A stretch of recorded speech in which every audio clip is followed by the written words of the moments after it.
자, 이번 강의는 TCA 회로와 관련된 단백질 대사들에 대한 거를 공부하려고 합니다. 그래서 단백질 대사가 TCA 회로와 관련되었다면 어떤 대사가 있는가라고 봤을 때 탈아미노 반응, 아미노기 전이 반응, 요소 회로 이렇게 정리를 해서 순서대로 살펴보도록 하겠습니다.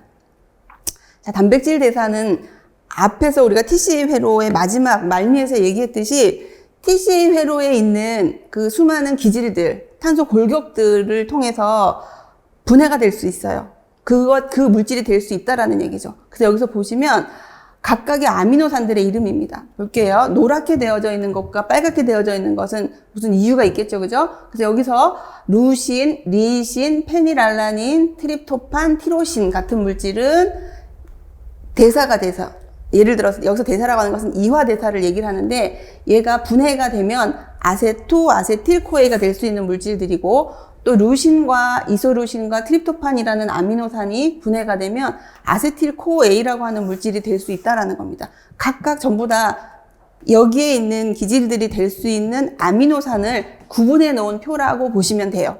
그러면 색깔은 왜 달리 했느냐라고 했을 때, 노랗게 했는 표시되어져 있는 아미노산들은 아래와 같은 물질이 될 수가 있는 거죠. 그럼 이 물질이 된다는 뜻은 뭐냐면 그 다음 대사를 통해서 지방을 만들 수 있다는 뜻이에요. 그러니까 아미노산이 이런 물질들을 경유해서 지방을 만들 수 있다. 그러니까 지방을 만들 수 있는 아미노산이라고 하기 때문에 구분해서 노란색으로 했고, 나머지 핑크색으로 되어져 있는 부분들은요, 이런 것들을 통해서 거꾸로 이렇게 올라가게 되면 글루코즈를 만들 수 있는 거예요. 그래서 포도당을 만들 수 있는 아미노산들은 붉은 걸로 표시를 했고, 지방을 만들 수 있는 아미노산들은 이렇게 노란색으로 표시를 했어요. 근데 보면 여기에 있는 루신과 리신 두 개를 빼고 여기 있는 나머지 것들은 같이 공동으로 들어가 있어요. 여기에도 찾아보면 이소루신이 있고 트립토판이 있고 티로신이 있고 페닐알라닌이 있습니다. 그 말은 뭐냐면 여기에 있는 6가지들 중에서 4가지는 당도 만들 수 있고 지방도 만들 수 있는 아미노산이라는 얘기입니다. 그 루신과 리신은 당은 만들 수 없어요. 오직 뭐만 만들 수 있는가 하면 지방만 만들 수 있는 아미노산으로 우리가 구분합니다. 자, 여기서 이것을 말하는 이유는 아미노산이 분해가 되게 되면 에너지를 내기도 하지만 지금처럼 당을 만들기도 하고 지방을 만들 수 있는 길로 갈 수 있다는 거죠. 그런 물질들이 다 어디 있는가? TCA 회로에 있는 기질들이 다 해당된다고 볼 수가 있습니다. 자, 그림은 요건 좀 다른 그림이죠. 똑같은 내용이긴 합니다. 그래서 여기는 루신, 이소루신, 트립토판, 또 루신, 라이신, 페닐알라닌, 트립토판, 타이로신이라고 해서 여기도 루신과 라이신을 빼고 보면은 다 공통으로 들어가는 것들이 있어요. 그런 물질들이 되게 되면 여기에 있는 것들은 아세틸코에와 아세토아세틸코에가 되는 것들은 지방이 될 것이고, 나머지 것들은 전부 다 글루코즈, 포도당이 됩니다. 그래서 여러분들은 위쪽에 있겠지만 글루코즈 생성 아미노산의 표시와 케토 생성, 케토라는 것은 지방이 될 수 있다라는 뜻이에요. 그런 것들을 구분해서 나온 표이기 때문에 이 2가지 표를 충분히 이해를 하시고 같이 진도를 나가면 좋겠습니다.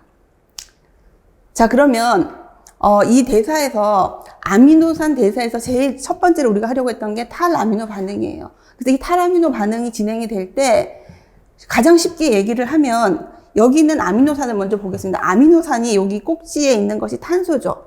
이 탄소에 한쪽 끝에는 카르복실기가 있고 또 다른 끝에는 아미노기가 있어요. 그리고 한쪽에는 수소가 있고 이 R이라고 하는 기능기가 붙어 있는데, 기능기가 무엇냐에 따라서 아미노산의 이름이 다릅니다. 우리 앞에서 봤던 무슨 알라닌이라든지 글루타민이라든지 그런 것들의 이름이 요 기능기 때문에 다 달라지는 거예요, 기본적으로. 근데 탈아미노라고 하는 것은 여기가 이렇게 싹둑 잘라지면서 얘가 분리되어져 나오는 것을 얘기를 합니다, 이렇게. 근데 아미노산이 글루타메이트를 통해서 아미노기가 떨어져 나온다라고 하는 것은 다음에 설명을 하기로 하고, 가장 쉽게 설명이 된 것이 이 그림이죠. 글루탐산이라고 하는 아미노산을 기준으로 해서 탈아미노 반응이 어떻게 일어나나 봤더니, 이런 글루탐산 탈수소 효소라고 하는 효소가 이렇게 작용을 하면 알파 케토 글루타르산이라고 하는 물질이 되고, 그 다음에 여기 아미노기가 떨어져 나오면서 이제 암모니아로 바뀌는 것도 있고, 또 암모늄 이온으로 바뀌기도 하면서 이렇게 아무튼 구조 내에서 이 아미노기가 떨어져 나온다는 뜻이에요. 너무 간단하죠. 간단합니다. 이런 일들이 벌어지는 것이 그렇게 어렵지는 않습니다. 그런데 이 탈아미노 반응을 설명할 때 우리는 왜 항상 예로 글루탐산만을 이해를 할까라고 봤을 때 그 부분을 좀 더 잘 알아두어야 된다는 것이 여기서의 특징입니다. 그래서 여기서 밑에 있는 글을 먼저 읽겠습니다.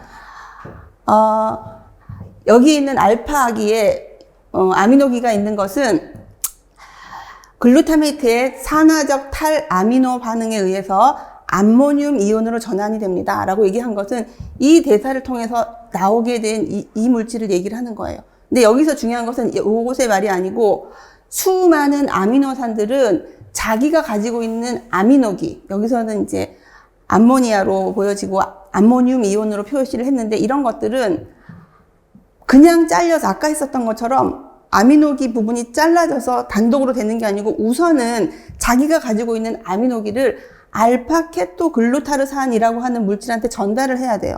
이것을 주고 나면 아미노기가 없는 어떤 물질이 되겠죠. 그 물질이 본인은 되고 알파케토글루타르산은 글루탐산을 만들게 된다는 거죠. 그리고 나서 글루탐산이 탈아미노 반응을 거쳐서 이런 물질을 생성한다라는 거예요. 그래서 여기서는 글루타메이트는 아미노기를 제거하고 난 그 이후의 탄소를 알파케토글루타르산이라고 합니다. 지금부터 우리가 정리를 해야지 되는 단어가 뭐냐면 알파케토글루타르산과 같이 아미노산에서 아미노기를 떨어뜨린 그 나머지 것들을 표현을 할 때 탄소 골격이라는 말을 쓰기도 하고 그 다음에 알파케토산이라는 말을 쓰기도 합니다. 그게 뭐냐면 기질이에요.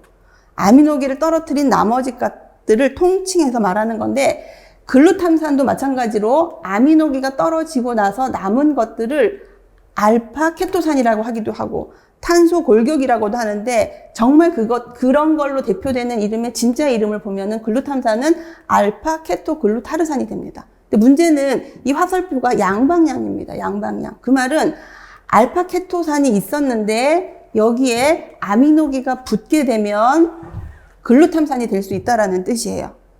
양방향이 다 되는 거죠. 그럼 순서대로 봅시다. 아까 뭐라 그랬냐면 여기서 이건 말고 20개나 되는 아미노산들 중에 대부분의 아미노산들은 탈아미노 반응을 직접 하지 않는다. 어떻게 하는가? 자기가 가지고 있는 아미노기를 떨어뜨려서 유리시키지 않고 그거를 주로 여기에서 거꾸로 되는 반응을 통해서 주변에 있는 알파케토글루타르산에게 주어요. 그래서 걔를 글루타메이트로 만들고 그러면 잘려진 나머지는 알파탄소가 되는 거죠. 알파케토산이 되는 거죠.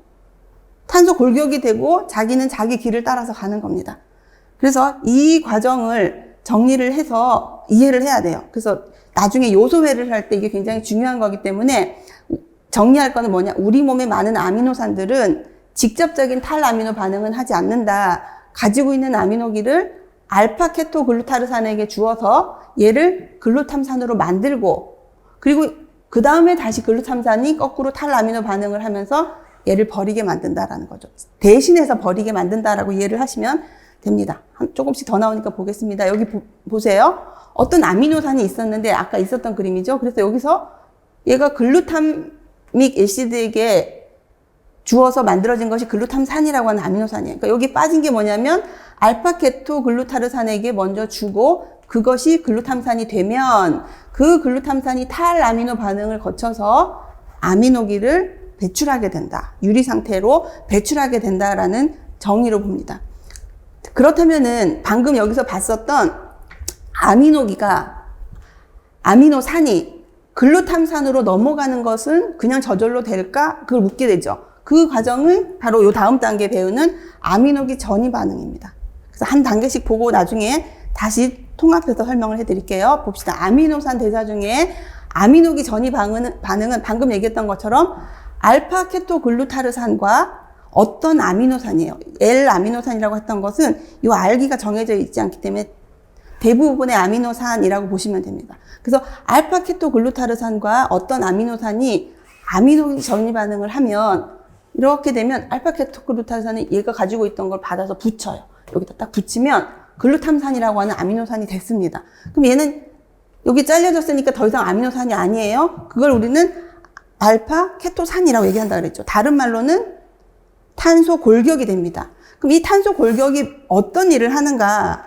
자, 앞으로 한번 쭉 넘어가 보겠습니다. 여기 잘 보이니까. 그래서 여기에 있는 것들이 또 여기에 있는 것들이 아미노기를 버리고 나서 되는 물질이 이런 것들이라는 거예요. 그래서 아미노산이 어떻게 이리로 들어가냐면 자기가 가지고 있던 아미노기를 글루탐산을 만들고 주면서 스스로는 이런 탄소 골격이 되어서 TCA 회로로 들어간다라고 정리를 하시면 됩니다. 자, 다시 뒤로 넘어가겠습니다. 아미노기 전이 반응. 그래서 여기는 알파 케토산까지 했고, 그럼 예를 들어서 설명을 할게요. 어떤 거가 있냐면 글루탐산이 있고 그 다음에 옥살로 아세트산이 있어요. 그러니까 여기서는 글루탐산이라고 하는 것이 이거 자체가 여기서부터 출발하면 이해가 안 되니까 밑에서부터 올라갔다 다시 설명할게요. 알파 케토 글루타르산이 있었고 아스파르트산이라고 하는 아미노산이 있었어요. 그래서 아스파르트산과 알파 케토산이 반응을 합니다. 그러면 여기서 얘가 가지고 있던 아미노기를 알파 케토 글루타르산에게 줄 거예요. 주면서 여기다 붙이죠. 그러면 알파 케토 글루타르산은 글루탐산이 되죠. 그럼 얘는 여기에서 아미노기를 잃어버린 아스파르트산은 탄소 골격이 된다. 혹은 알파 케토산이 된다라고 하는데 진짜 자기 이름은 옥살로 아세트산이 되는 겁니다. 그러면 이 옥살로 아세트산이 다시 여기로 따지자면 알파 탄소가 된 거예요. 그럼 어떤 알파 탄소와 글루탐산이 반응을 다시 한다. 만나서 반응을 한다라고 하면 이 글루탐산이 가지고 있던 아미노기를 옥살로 아세트산에게 주면 글루탐산은 알파 케토 글루타르산이 되고 옥살로 아세트산은 아스파르트산이라고 하는 아미노산을 만들게 되는 거예요. 그래서 우리가 이렇게 되는 게 너무 많겠죠. 20개나 되니까. 다 외울 필요는 없고 3가지 정도만 알면 돼요. 그래서 여기서는 첫 번째가 옥살로 아세트산과 글루탐산이 반응을 하면 아스파르트산이 되더라. 반대로 아스파르트산은 아미노기 전이 반응을 하면 글루탐산과 옥살로 아세트산이 되어서 옥살로 아세트산이 되어서 TCA 회로로 진입을 하더라. 이렇게 볼 수가 있습니다. 또 다른 아미노기 전이 반응 하나는 이번에는 알파 케토 글루타르산과 알라닌이라고 하는 물질이 반응을 해요. 그래서 알파 케토 글루타르산이 있고 알라닌이 있는데 알라닌이 자기가 가지고 있는 아미노기를 알파 케토 글루타르산에게 줍니다. 주면 이것이 거꾸로 반응을 해서 글루탐산과 피루부산이 만들어지는 거예요. 그래서 알파 케토 글루타르산은 아미노기를 받아서 글루탐산이 되고 알라닌은 이거를 떼게 된 형태가 피루부산입니다. 이게 알파 케토산이고 우리가 얘기하는 탄소 골격이라고 볼 수가 있는 거예요. 그럼 여기서 볼 수 있는 건 뭐냐면 알라닌은 이런 대사를 통해서 피루부산을 통해 어디로 들어간다? TCA 회로로 들어가는 물질이구나 라고 정리를 할 수가 있습니다. 자, 아미노기 전이 반응과 탈아미노 반응을 이제 연결을 할게요. 지금까지 했는 걸 다시 총정리를 해보면 우리 몸에 있는 많은 아미노산들은 1차적으로 아미노기 전이 반응을 통해서 글루탐산을 만들어냅니다. 글루탐산을 만드는 알파탄소로 들어온, 탄소 골격으로 들어오는 것은 알파 케토 글루타르산이다. 그래서 알파 케토 글루타르산이 어떤 아미노산과 결합을 하게 되면 스스로가 아미노산이 되고 얘는 잘려서 다시 탄소 골격이 돼서 다른 대사를 진행하러 가겠죠. 그 다음에 글루탐산이 만들어지면 이 글루탐산은 탈아미노 반응을 거쳐서 아미노기를 유리시킬 수가 있다라는 것을 볼 수가 있습니다. 반대로 글루탐산은 무조건 탈아미노 반응만 하는 게 아니고 이것도 하나의 아미노산이기 때문에 아미노기 전이 반응을 통해서 다른 물질이 될 수도 있어요. 스스로가 알파 케토 글루타르산이 되면서. 이걸 우리가 어디서 받는가 하면 여기서 보면 옥살로 아세트산과 글루탐산이 반응을 해요. 여기서 글루탐산은 아미노기로 작용을 한 거죠. 여기 옥살로 아세트산이 탄소 골격이라고 그랬어요. 그래서 얘는 대사가 돼서 알파 케토 글루타르산이라고 하는 뭐가 되고 탄소 골격이 되고 옥살로산은 아스파르트산이 된다 그랬죠. 그래서 우리가 글루탐산, 알파 케토 글루타르산이 그래서 아미노기에서 중요합니다. 자, 그 다음은 아미노산의 생합성이랑 TCA 회로예요. 자, 방금까지는 아미노산이 분해가 되어서 이화가 되어서 진행이 되는 걸 했다면 아미노산의 합성과 TCA 회로는 어떤 관계에 있을까? 관계가 많죠. 보세요. 아까 전에는 각각 이런 물질들이 얘를 통해서 들어왔는데 반대 작용을 할 수도 있습니다. 알파케토글루타르산이 글루탐산이 될 수가 있고 글루탐산을 전구체로 하여서 이런 물질들을 만들 수가 있는 거예요. 또 피루부산은 알라닌이 대사가 되어서 이물질이 되기도 하지만 피루부산을 통해서 아미노기를 공급받고 구조가 이렇게 바뀌어지면 알라닌, 발린, 루신, 아이소루신이 될 수가 있습니다. 여기에 있는 것들이 각각 해당 과정과 TCA 회로와 연결되어져 있는 아미노산들의 이름이에요. 그리고 5탄당 인산회로를 통해서도 만들어지는 아미노산이 있습니다. 그게 히스티딘이라는 물질도 있어요. 그래서 우리 몸에 히스티딘도 어린 아기 때는 필수지만 어른이 되면 그냥 히스티딘이 합성이 된다고 하는데 합성되는 게 이렇게 합성되는 거예요. 여기서는 아미노산의 생합성도 TCA 회로와 굉장히 관련이 있구나라는 것만 여러분들 여기서 정의를 하시면 되고, 그 다음에 마지막으로 나오는 것이 요소 회로입니다. 요거는 다음 시간에 하도록 하겠습니다.